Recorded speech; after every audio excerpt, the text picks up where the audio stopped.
সমাজের নানা শ্রেণী পেশার মানুষদের নিয়ে আয়োজিত বিডিএন 71 এর বিশেষ অনুষ্ঠান চাওয়া পাওয়ায় আপনাদের স্বাগত।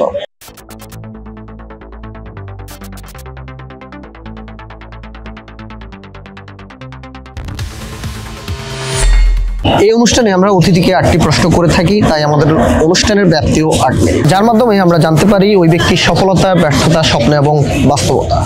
বিডিএন 71 এর ইনক্লুসিভ 8টি প্রশ্নের উত্তর দেওয়ার জন্য আজ আমাদের সঙ্গে রয়েছেন একজন বিশেষ চাহিদা সম্পন্ন ব্যক্তি। আপনাকে আমাদের অনুষ্ঠানে স্বাগত। আপনাকে অসংখ্য ধন্যবাদ। আপনার জন্য প্রথম প্রশ্ন, ছোটবেলায় আপনার কি হবার ইচ্ছে ছিল? আসলে ভাইয়া অনেক কিছু তো করার মানুষের ইচ্ছা থাকে, কিন্তু বাবা হারানোর কারণে ওই সকল ইচ্ছে ধূলিসাৎ হয়ে গেছে। যাই পারছি অল্প কিছু পড়ালেখা করছি, এখন আছি বেকার অবস্থায়। কোন ক্লাস লাগাত পড়ছিলেন আপনি তখন? আমি এসএসসি পাস করছি, এইচএসসি পরীক্ষা দিছি, কিন্তু ভালো হয় নাই, টাকার অভাবে প্রাইভেট পড়তে পারি না, এই জন্য ভালো হয় নাই, ফেল করছি। তখন থেকে ইচ্ছে ছিল কমার্স থেকে পড়বো, পড়ে আমি একজন সফল ব্যবসায়ী হব, আর না হয় ব্যাংকে কর্মকর্তা হব, কিন্তু আমার কিসমতে এটা জুড়ে নাই। কারণ টাকা ছিল না, পড়ালেখার জন্য আগে যেতে পারি না, এই জন্যে পিছিয়ে পড়ে গেছি। আর আপনার আব্বু মারা গেছে কত বছর? আমার বাবা মারা গেছে আমি পৃথিবীতে ভূমিষ্ঠ হওয়ার 1 মাস পরে। পরে আপনাকে লালন পালন করছে কে, দেখভাল করছে কে? আমার আম্মা এবং আমার ভাইরা আদর স্নেহ যা দেওয়ার আমি আমার ফ্যামিলিতে বলতে আমার আম্মা আব্বার কাছে, আম্মা এবং ভাইয়াদের কাছ থেকে পেয়েছি, আর কারোর কাছ থেকে পাই নাই। ওকে, আপনার জন্য দ্বিতীয় প্রশ্ন, যে আপনি এখন কি করছেন? আগে ব্যবসা ছিল, এখন ওই জায়গাটা সরকারি জায়গা, আওয়ামী লীগের প্রভাবশালী লোকে ওখানে বিল্ডিং উঠে ভাড়া দিয়েছে আমাদেরকে। আমরা তো জানি না এটা কি ব্যক্তি মালিকানা না সরকারি, আমরা তো টাকা দিয়ে অ্যাডভান্স করছি, কিন্তু ওই টাকা ওখানে এখন ওই জায়গাতে রাস্তা হইতেছে, এই জন্য ভেঙে দেওয়া হয়েছে। এখন তো আজকে 2 মাস পর্যন্ত আমি বেকার। কি ব্যবসা ছিল তখন?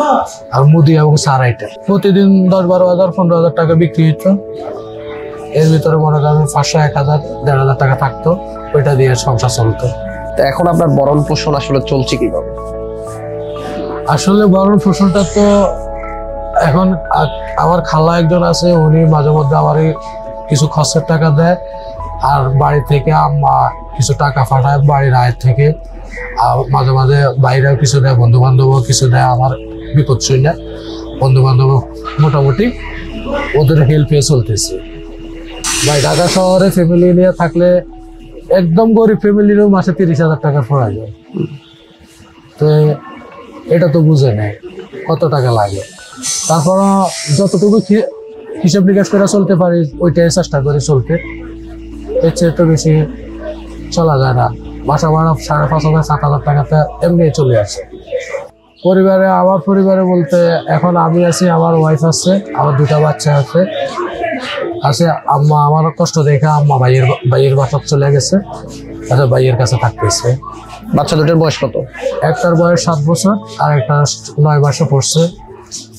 তো সব মিলিয়ে তো চলতে কষ্ট হচ্ছে। হ্যাঁ, অনেক কষ্টে চলছে দিনকাল, কারণ বন্ধু বান্ধব কত দিবে, নিজের কাছেও তো লজ্জা লাগে চাইতে। আপনার জীবন থেকে কোনো কিছু হারিয়ে গিয়েছে কিনা, যেটি আপনি এখন পুনরায় ফিরে পেতে চান?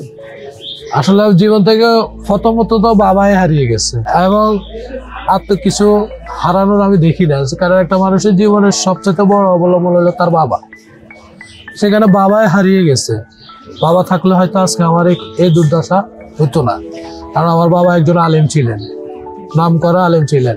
আমার দাদা আলেম ছিলেন, শশীনের হিসাবের ওস্তাদ আমার দাদা। আমি শাহেখ আহমদুল্লাহ উত্তরসূরি, শাহেখ আহমদুল্লাহ আমার বাড়ির লোক। হারিয়ে গেছে, ব্যবসায় হারিয়েছে, বন্ধু বান্ধব হারিয়েছে, আত্মীয় স্বজন হারাইছি, সবাই তো হারিয়ে গেছে। আপনার যখন কিছুই থাকে না তখন কেউ খবর নেয় না, কারণ ফোন দিলে মনে করে কি হয়তো টাকার জন্য ফোন দিতেছে। এটাই তো সবচাইতে বড় হারিয়ে যাওয়া, আর তো এর চেয়ে বড় কিছু হারানোর কিছু নাই। আপনি জীবনে কোনো ভুল করেছেন কিনা, যেটি এখন মনে হচ্ছে ওই ভুলটা না করলে আপনি আরো ভালো অবস্থানে থাকতেন? হ্যাঁ, ভুল করেছি। আমার ভিতরে একটা উদারতার মন ছিল, কেউ যদি বিপদে পড়তো আমি সবার পাশে দাঁড়াতাম। আমার ঘর থেকে নিয়ে হইলেও তাদেরকে সহযোগিতা করতাম, আমার কাছে না থাকলে বন্ধু বান্ধব থেকে হেল্প নিয়েও তাদের সহযোগিতা।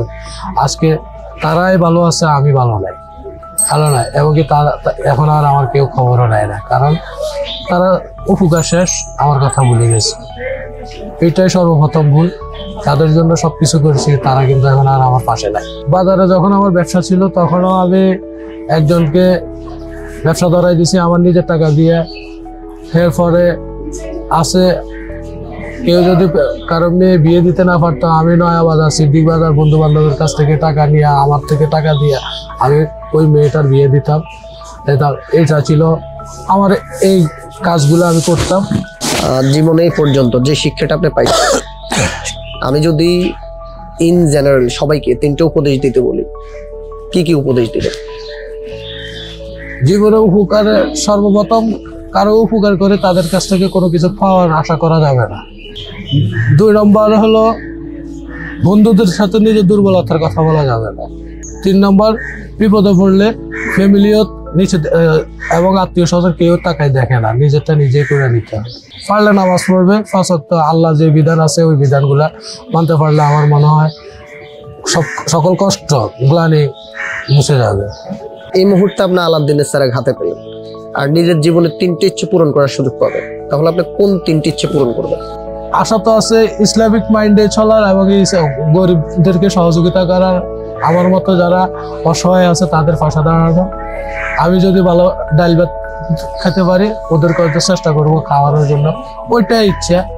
এবং মসজিদ মাদ্রাসা এগুলাতে দান করা, কারণ এখনো বাংলাদেশের ভিতরে অনেক মসজিদ আছে ছোট পরিষদের, কিন্তু কেউ সহযোগিতা করে না। কিন্তু আমি কিন্তু একসময় একটা মসজিদের দায়িত্বে ছিলাম, তখন আমার অবস্থা ভালো ছিল। এখন অবস্থা ভালো না দেখা আমাকে ওখান থেকে সরিয়ে দেওয়া হয়েছে। এটাও পারবো না যে আমি রিক্সা চালাবো, এটাও তো আমার দ্বারা হবে না। বা আমি ভিক্ষা খুঁজবো, এটাও আমার দ্বারা হবে না, কারণ আমি ওই ফ্যামিলি থেকে আসি নাই। আমি একজন প্রতিবন্ধী। আমার গ্রামের বাড়ি হলো লক্ষ্মীপুর জেলা, চন্দ্রগঞ্জ থানা, বশিকপুর ইউনিয়ন, বশিকপুর মানিকবাড়ি। দর্শকবৃন্দ, আপনারা শুনলেন সমাজের একজন বিশেষ চাহিদা সম্পন্ন ব্যক্তির 8 মিনিটের চাওয়া পাওয়ার গল্প।